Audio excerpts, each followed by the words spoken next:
यहां देखिए, आइए यहां देखिए, याद रखना, बोअज के खेत में पहुंचना इत्तेफाक नहीं था, बिल्कुल नहीं था। परमेश्वर उसे ले गया था, खुदा उसे ले गया था और उसको राइट पर्सन से उसने मिलाया। जब लोग अपना चुनाव करना बंद कर देते हैं ना, तब वो खुदा की तरफ से चीजें पाते हैं। यस, ये घास है, ये गरीबों के लिए छोड़ी जाती थी। ये कभी खुदा की मर्जी नहीं थी कि धर्मी अपना हाथ फैलाए। इसलिए परमेश्वर ने इज़राइल के अंदर एक नियम बांध के रखा था कि अपने खेतों के थोड़े हिस्से को तुम छोड़ दोगे ताकि कोई भी तुमसे मांगे नहीं, वो खुद ही तोड़ के वहां से ले जाए। हमारा परमेश्वर कभी प्रेम नहीं करता इस चीज से कि उसके लोग शर्म में जिए। बहुत साल बांझ रहने के बाद जब उस बहन के अंदर यूहन्ना बपतिस्मा दाता आता है, तो पहला शब्द मरियम को कहती है, परमेश्वर ने मनुष्यों के बीच मेरी नामधराई दूर की है। ये कभी, और याद रखिएगा, जिंदगी के जिस क्षेत्र में आपका नाम खराब है ना, परमेश्वर आपको वहां उठा सकता है, परमेश्वर आपको वहां लिफ्ट कर सकता है। कई लोगों ने आपको टैक्स दिए हैं ना, ओ ये ऐसे करती है, वो ऐसा करता है, ये ऐसे करती है, ये टैक्स निकाल के फेंको, ये टैक्स हमारे नहीं है। हमारे पास एक नया टैग है, वी बिलोंग टू क्राइस्ट, हम उसके हैं। प्रकाशित वाक्य में लिखा है, यूहन्ना कहता है, मैंने एक भीड़ देखी जिनके माथों पर उनके बाप और मेमने के नाम लिखे थे। बहुत सारी चीजें ऐसी हैं आप नहीं देख सकते, शैतान देखता है। मुझे आज भी याद है जब अंकल रेनॉल्ड बॉम के एक दिन एक जगह पे खड़े थे और वो ड्रीम देख रहे थे। प्रभु ने अपने लहू की ताकत बता रहा था। वो ड्रीम में अपने एक दोस्त के साथ खड़े थे और उनके दोस्त रेनॉल्ड बॉन्की को कहते हैं, रेनॉल्ड, मैं फील कर रहा हूं कि हमारे पीछे कुछ दुष्ट आत्माएं आ रही हैं हमें परेशान करने के लिए। तब रेनॉल्ड उसको अंदर ही अंदर कहते हैं, कुछ नहीं होगा, कुछ नहीं होगा, डोंट वरी। तब उसके दोस्त ने ड्रीम में उनसे क्वेश्चन किया, क्यों कुछ नहीं होगा? उन्होंने कहा, हमारे माथों पर मेमने का लहू लगा हुआ है। एंड यू नो, उसके बाद अंकल रेनॉल्ड बॉन्की ने यह बात कही थी कि ये जानते हैं कि अगर इन्होंने हमें छुआ तो 75% आज भी स्वर्गदूत जो ऊपर हैं, 25% नीचे गिरे हैं ना, 75% जो ऊपर हैं वो नीचे उतर के इनको धो डालेंगे कि तूने टच कैसे किया मेरे व्यक्ति को।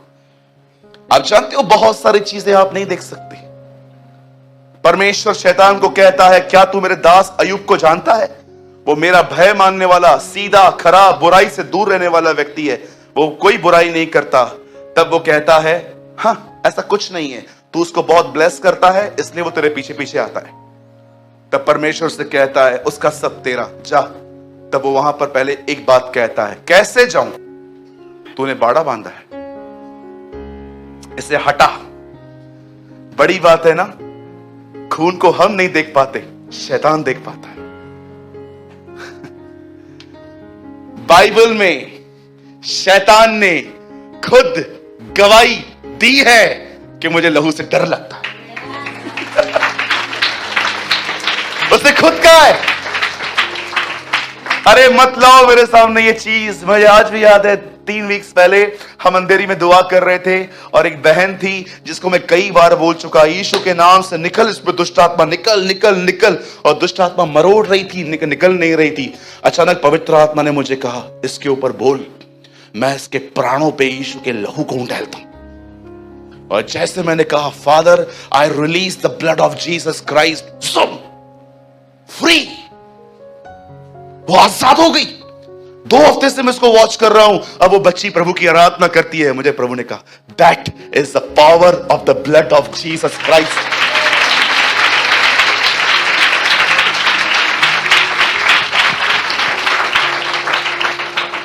बिलीव मी, अभी भी जब मैं इस वर्ड को बोल रहा हूं ना, डीमन पजेस्ड लोगों की हालत खराब होती होगी।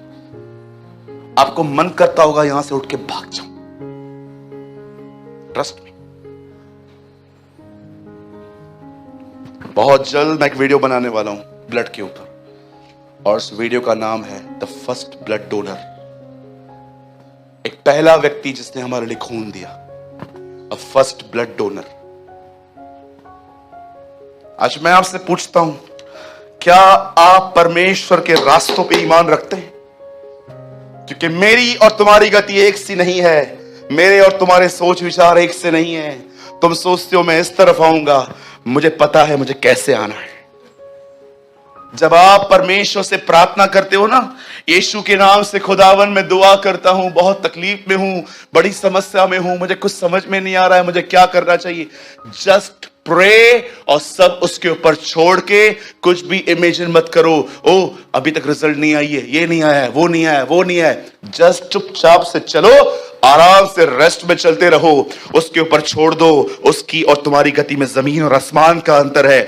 जो तुम सोचते हो उससे नहीं, वो उससे बढ़कर कर सकता है। यूसुफ नहीं जानता था कि जेल से सीधा सिंहासन आ जाएगा। रूत नहीं जानती थी एक खेत से वो सीधा अपने घर में चली जाएगी। पतरस नहीं जानता था उस बोट को छोड़ने के बाद वो उसकी बोट में बैठ के लोगों को बचाएगा। अपने सारे ख्याल खत्म करो। वो सोचता था मैं आज घर जाऊंगा, मछली पकाएंगे, खाएंगे, सो जाएंगे। यीशु ने कहा तू मनुष्य को पकड़ने वाला बनेगा। मरियम सोचती थी ओ मैं यूसुफ से शादी करूंगी, हमारे बच्चे होंगे, हम बच्चों के अच्छे अच्छे नाम रखेंगे, उसके बाद क्या लाइफ होगी। खुदा ने कहा तेरे द्वारा यीशु आएगा। इतिहास गवाह है, जब लोगों ने अपने प्लान ड्रॉप्स किए हैं, खुदा ने महान प्रतिज्ञाएं पूरी की है। ओ खुदा किससे तो बात कर रहा है आज। छोड़ दो, परमेश्वर अपने रास्तों से, अपने तरीकों से काम करता है। कराची में एक व्यक्ति है, उसे लाहौर जाना था, पैसे नहीं थे भैया के पास। प्रभु से कहता है प्रभु दुआ करता हूं मुझे पैसे दे दे, मैं बस में जाके वहां बैठ जाऊं और मैं घर चला जाऊं। प्रभु ने उससे कहा तू कहां जाना चाहता है?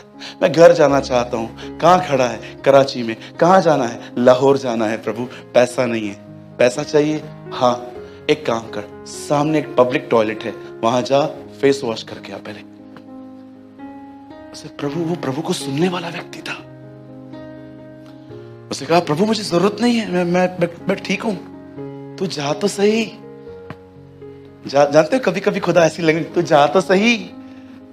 बरनबास को प्रभु कहता है जा पौलुस के लिए प्रार्थना कर। नहीं, वो तेरे लोगों को मारता है। अरे तू जा तो सही। पढ़ा है आपने? तू जा तो सही। कभी कभी परमेश्वर भी फ्रेंडली बात करता है। I love this word. मुझे कभी कभी शक होता था कि खुदा ऐसे बात करता है लोगों से फ्रेंडली। तब मैंने बाइबल में एक आयत निकाली जहां पर पौल अंधा हो गया, वो बैठा हुआ था और प्रभु एक दास को कहता है जा उसके लिए प्रार्थना कर। वो कहता है नहीं नहीं, वो हम लोग को मारने के रहे। प्रभु कहता है अरे तो जा तो सही। पढ़ लेना, वहां लिखा है ऐसा। उस व्यक्ति ने वॉशरूम में गया, उसने फेस वॉश किया। अब प्रभु को उसने कहा मैंने धो लिया, अब मैं क्या करूं? प्रभु ने कहा जा बाहर जा। वो बाहर गया। वो लाहौर में था। लाहौर में था। सरकारें बदल देता है वो अपने लोगों के लिए, ऋतुओं को बदल देता है वो, चीजों को बदल देता है वो। अगर एक ऐसा व्यक्ति उसे मिले जो ये विश्वास करे कि वह है। कितने लोगों ने ये वचन पढ़ा है? भैया एक वचन लगाओ जल्दी से, मैं इसको बोल के बस खत्म करना चाहता हूं। मैं विश्वास करता हूं ये वचन आपको एक नई जिंदगी दे देगा। आमीन। 11:6 इब्रानियों, यहां देखिए, खोलिए मत, यहां देखिए सब। बदल फास्ट लगाइए। हिब्रू 11:6 बहुतों ने ये पढ़ा है ना। और विश्वास बिना उसे प्रसन्न करना अनहोना है, क्योंकि परमेश्वर के पास आने वाले को विश्वास करना चाहिए कि वह है। यहां देखिए, कितने लोग ये बात जानते हैं कि परमेश्वर ये चाहता है कि हम विश्वास करें कि वो है। मैंने एक दिन प्रभु से कहा आप कहां हैं? प्रभु ने कहा क्या तू प्रभु की प्रार्थना जो मैं बोलता हूं, ऐ हमारे बाप, तूने वो ठीक से की है? मैंने कहा हाँ मैं रोज करता हूं, उसमें मेरे एड्रेस है। मैंने उस दुआ में अपना पता बताया है। प्रभु आप कहां रहते हैं? ऐ हमारे पिता। यहां पर लिखा गया है विश्वास करो कि वो है। कहां है?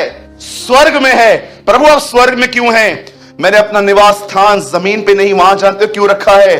ताकि तुम्हें समझाने के लिए मैं सारी चीजों के ऊपर रूल करता हूं। जब भी आप दुआ करते जाते हो क्या कहते हैं? खुदा आप जमीन पे, आप जो स्वर्ग में हैं वो स्वर्ग में इसीलिए है ताकि वो आपको बता सके कि आपकी सारी सिचुएशंस उसके नीचे है, वो सबसे ऊपर है। तू जो स्वर्ग में है। परमेश्वर के पास आने वाले को विश्वास करना चाहिए कि वो स्वर्ग में है। मैंने अपनी बाइबल में ऐसा लिखा है, वो स्वर्ग में है। प्रभु इतना ऊपर क्यों है? तुम्हें समझाने के लिए।